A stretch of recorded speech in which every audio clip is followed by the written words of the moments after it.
My name's Kyle Marnoch. I'm a UX design student at Humber College in Toronto. Before that, I had done a bachelor's degree and a postgraduate journalism diploma, also at Humber College, and that led me into the world of publishing. We learned a lot about, in addition to reporting in journalism, you learn a lot about layout and design, both print and web, copy editing and proofreading and things like that. And that led me into the publishing industry, where I wound up in marketing, doing a lot of the design of promotional materials, catalogs, websites, things like that.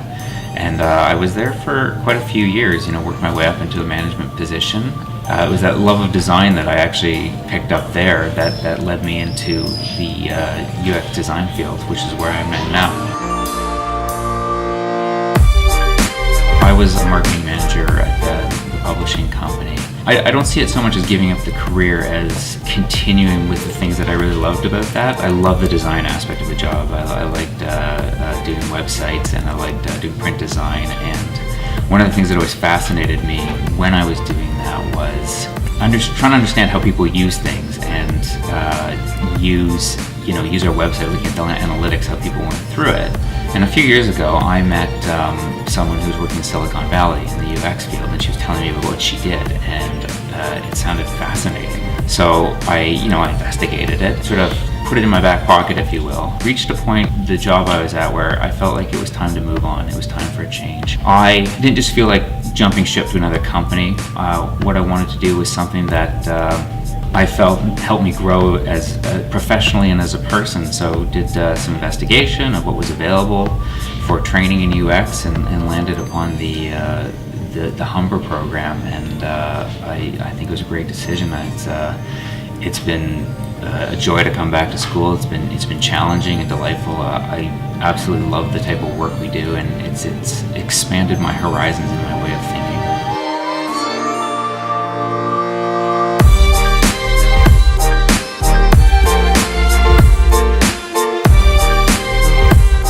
Been challenging since day one, but in the most positive possible way. The challenges have been rewarding and wonderful learning opportunities. So I think, I could point to all sorts of things, like this was a challenge because of this, or this because of this, and I could get into some specific things. But I think the biggest learning experience I've taken away from this is, when it comes to UX design, it's about trusting the process. And that's what I found is, as I collaborate with my groups and my teams to come up with projects, it's really possible to reach this point where you can get off track and start to rely on the way you know how to do things already, or maybe the way you used to do things. So it's really important to remember that process of starting with empathizing and defining the problems and ideating and prototyping and testing. And if you trust that process, and then when you get into the toolkit of that process, the individual tasks, whether it's generative interviews or contextual inquiry, and then affinity diagramming, coming up with themes and insights, and you start with that research, you reach a point where something kind of magical happens, where you come up with ideas that you simply wouldn't have had if you didn't trust that process. So yeah, that's been. It's not the hardest part. It's the challenge of putting aside your preconceived notions of how things should work, and putting your faith in that process, and some great things happen when you do that. It's part of the learning experience I've really enjoyed.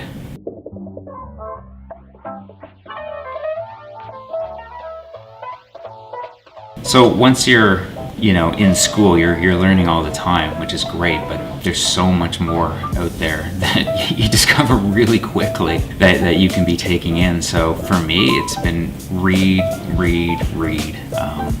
There's all sorts of sources. For me, I'm a big RSS feed person. I have my RSS aggregator. I've got all sorts of feeds I like to read, and those things come from the Nielsen Norman Group, Medium, all sorts of other blogs and things that are out there, and professionals.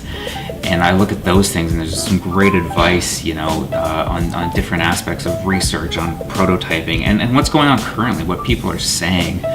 The things like that. And you can also get that stuff from Twitter. You can follow people on Twitter, and there's this vibrant community of designers out there who are saying really wonderful things. In addition to that, there's stacks of amazing books that go back to before maybe UX was a term, the classic book, Design of Everyday Things, Don Norman. And I've got a list of things that I still want to read, but Jake Knapp's Sprint book, which has been a great introduction to design sprints. And there's always great things out there. This plethora of information that you can get out there. If you're thinking about getting into UX, you haven't done the course, there's so much stuff you can get into on your own and start to learn about what it is and how you can apply it.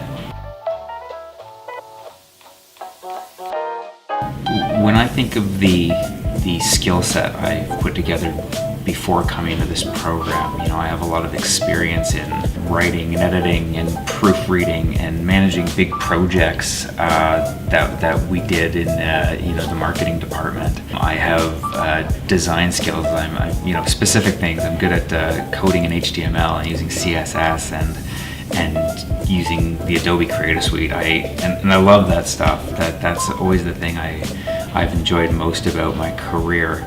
And it's neat to see how, and it's not just me, it's my colleagues in this program, they come from different backgrounds, and it's neat how people can take these skills and use it in the UX field, whether they're psychology majors or they have computer programming backgrounds or strict graphic design backgrounds.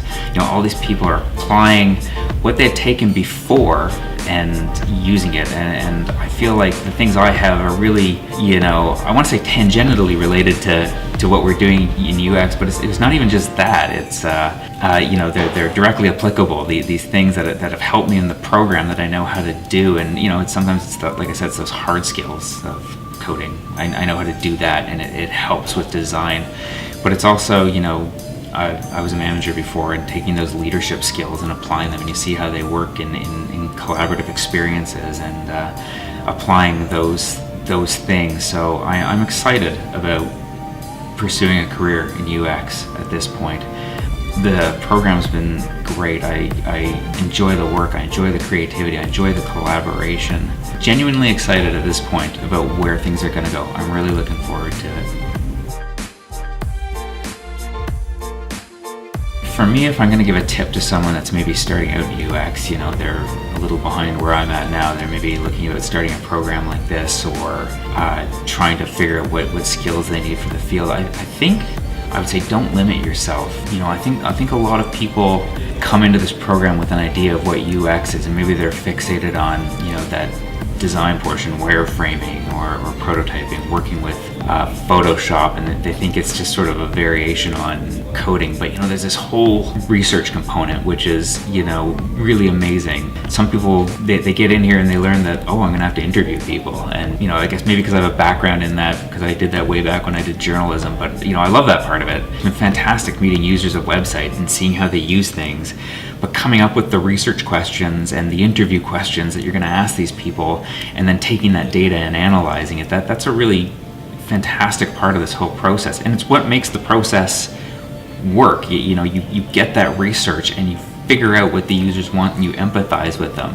My suggestion is don't limit yourself. Try to understand the breadth of what this program is about, what UX design is about, whether it's UX research, and be open to the idea that when you walk out of school or whatever training, you might go, I want to do UX research. I want to get involved with that sort of thing. And if you're the opposite, if you're all about the research, don't be afraid to dive into the design. Don't be afraid to prototype. Get into usability testing. Those are cool things too. Those insights, and the whole process is fun. And if you open yourself up and you let yourself, you're gonna find something cool that you can do as you go forward in your career.